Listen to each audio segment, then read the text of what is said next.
بسم الله الرحمن الرحيم.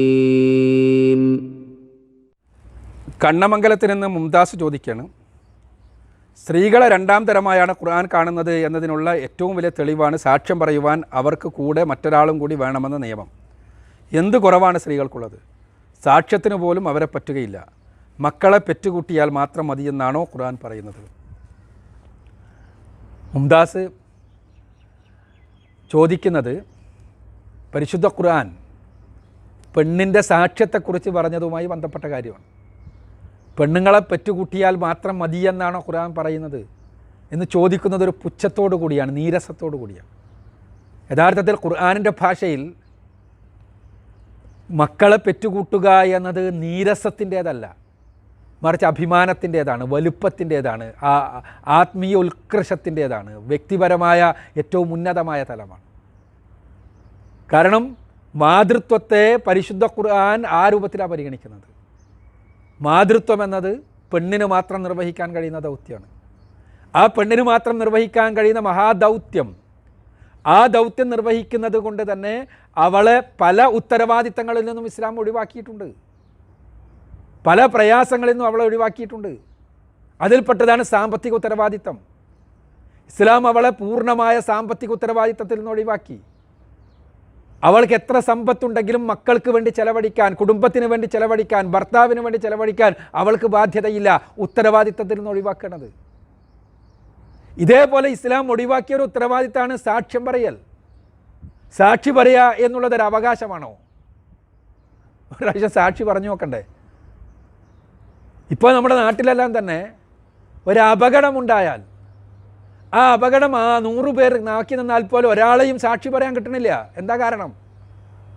സാക്ഷി പറയുക എന്നത് അത്ര വലിയ ഒരു ഉത്തരവാദിത്തമാണെന്നുള്ളത് കൊണ്ട് തന്നെ, അത്ര വലിയൊരു പ്രയാസകരമായ ദൗത്യമാണെന്നുള്ളത് കൊണ്ട് തന്നെ പെണ്ണിന് ആ ദൗത്യം നിർവഹിക്കുന്നതിൽ നിന്ന് ഇസ്ലാം ഒഴിവാക്കുകയാണ് ചെയ്യുന്നത് പരമാവധി. അങ്ങനെ ഒഴിവാക്കി നിർത്തുന്നു എന്നത് യഥാർത്ഥത്തിൽ പെണ്ണിൻ്റെ യഥാർത്ഥ ദൗത്യമായ മാതൃത്വമെന്ന ഉത്തരവാദിത്തം നിർവഹിക്കുവാൻ അവൾക്ക് തണലേകുന്നതിന് വേണ്ടിയാണ്, അവളുടെ ശാരീരികമായ സവിശേഷതകൾ പരിഗണിച്ചുകൊണ്ടാണ്. ഖുർആനിലെ 2-ാമത്തെ അധ്യായം സൂറത്തുൽ ബഖറയിലെ 253-ാമത്തെ വചനം സാമ്പത്തികമായ ക്രയവിക്രയങ്ങളെക്കുറിച്ച് പറയുന്നതാണ്. ഖുർആനിലെ ഏറ്റവും ദീർഘമായ വചനമാണത്, ഏറ്റവും വലിയ വചനം. ആയത്തുദ്ദൈൻ എന്നാണ് അതിന് പറയുന്നത്. സാമ്പത്തിക ക്രയവിക്രയങ്ങളെക്കുറിച്ചുള്ള വചനം നടത്തണം. അങ്ങനെ സാമ്പത്തിക ക്രയവിക്രയങ്ങളെക്കുറിച്ച് പറയുമ്പോൾ ആർക്കെങ്കിലും സാമ്പത്തികമായ ക്രയവിക്രയങ്ങൾ നടത്തുമ്പോൾ അതിന് രേഖയുണ്ടാകണം, 2 സാക്ഷികളും ഉണ്ടാവണം എന്ന് പറഞ്ഞുകൊണ്ടാണ് പരിശുദ്ധ ഖുർആൻ പറയുന്നത്. 2 സാക്ഷികളിൽ 2 പുരുഷന്മാരെ സാക്ഷി ലഭിച്ചിട്ടില്ലെങ്കിൽ ഒരു പുരുഷനും ഒരു പുരുഷന് പകരം 2 സ്ത്രീകൾ സാക്ഷി നിൽക്കട്ടെ. എന്തിനാണ്? പെണ്ണുങ്ങൾ കുറവായതുകൊണ്ടല്ല, പെണ്ണുങ്ങൾ മോശമായതുകൊണ്ടല്ല. ഖുർആൻ പറയുന്നു ഒരാൾ മറന്നാൽ മറ്റേയാളെ ഓർമ്മിപ്പിക്കാൻ.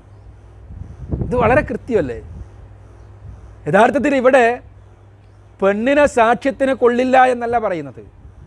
നിങ്ങൾ പെണ്ണിനെ സാക്ഷ്യത്തിന് കൊള്ളില്ല എന്ന് പറയുന്ന ഗ്രന്ഥങ്ങളൊന്നും തന്നെ ഈ രൂപത്തിൽ ഭത്സിക്കപ്പെടുന്നില്ല. യാജ്ഞവൽക്യ സ്മൃതിയുടെ 2-ാം അധ്യായത്തിൽ 70-71 വചനങ്ങൾ എടുത്തു നോക്കുക. അവിടെ സാക്ഷ്യത്തിന് കൊള്ളരുതാത്ത ആളുകളായി എടുത്തു പറഞ്ഞതിൽ ആദ്യം സ്ത്രീകളാണ്.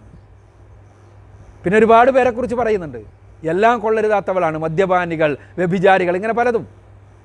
അതിൻ്റെ കൂടെ സ്ത്രീകളും കൊള്ളരുതാത്തവരാണ് സാക്ഷ്യത്തിന്.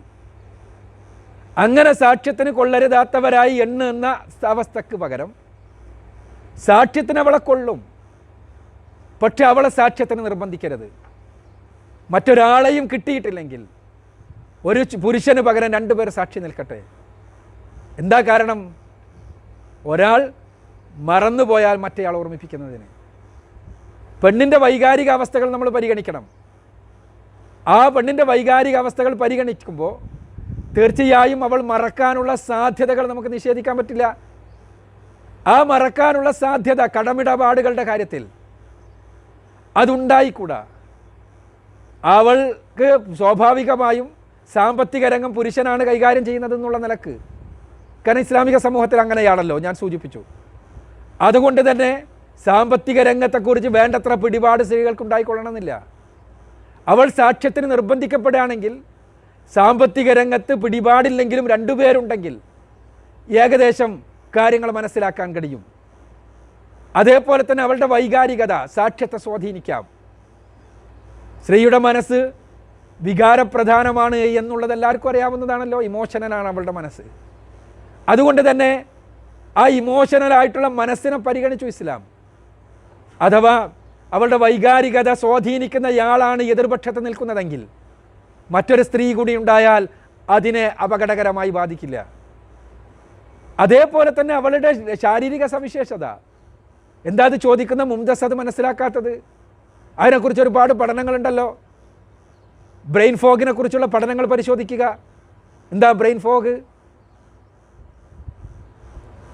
പ്രീമെൻസ്ട്രൽ ഡേയ്സിലും അതേപോലെ തന്നെ മെൻസ്ട്രൽ ഡേയ്സിലും ചിലപ്പോൾ പോസ്റ്റ് മെൻസ്ട്രൽ ഡേയ്സിലുമെല്ലാം സ്ത്രീക്കുണ്ടാകുന്ന മാനസികമായ പ്രശ്നങ്ങൾ.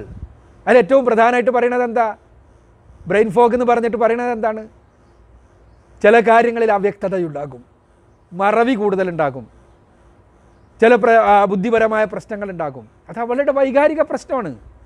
ആ സമയത്ത് ശരീരത്തിൽ നടക്കുന്ന ഹോർമോണുകളുടെ ശക്തമായ ഒഴുക്കുകൊണ്ട് സംഭവിക്കുന്നതാണ്. അത് അവളുടെ കുറവല്ല. അവൾക്ക് അവളുടെ ദൗത്യം, ഞാൻ നേരത്തെ പറഞ്ഞ മാതൃത്വം എന്ന ദൗത്യം നിർവഹിക്കേണ്ടി വരുന്നത് കൊണ്ട്, അതുകൊണ്ട് പടച്ചവൻ അവളുടെ ശരീരത്തിൽ സംവിധാനിച്ചതാണ്.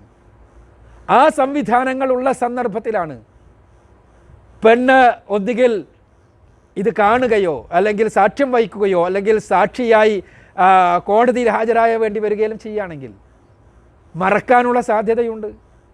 ആ മറന്നാൽ മറ്റവൾ ഓർമ്മിപ്പിക്കണം. ഒരു പെണ്ണും കൂടി ഉണ്ടെങ്കിൽ സൗകര്യമായി. ഇത്രമാത്രം ഖുർആൻ പറയണുള്ളൂ. അതവളുടെ വിലയിടിക്കല്ല. അവൾക്ക് സമൂഹത്തിൽ നിർവഹിക്കുവാനുള്ള പ്രധാനപ്പെട്ട ദൗത്യത്തിന് അവളെ സജ്ജമാക്കുകയാണ്. അവളെ പ്രയാസങ്ങളിൽ നിന്ന് രക്ഷപ്പെടുത്തുകയാണ്. അവളെ പ്രയാസപ്പെടുത്തുകയല്ല. അവിടെ സാക്ഷ്യമെന്നുള്ളത് ഒരവകാശം എന്നതിനേക്കാളേറെ വലിയ ഉത്തരവാദിത്വമാണ്. ആ ഉത്തരവാദിത്വം പ്രയാസങ്ങളുള്ള, വൈകാരികമായി പ്രശ്നങ്ങളുള്ള, പ്രത്യേകിച്ചും അവൾക്ക് ഒരുപാട് സാമൂഹികം തന്നെ പറയണം, മാതൃത്വം എന്നുള്ള ദൗത്യം.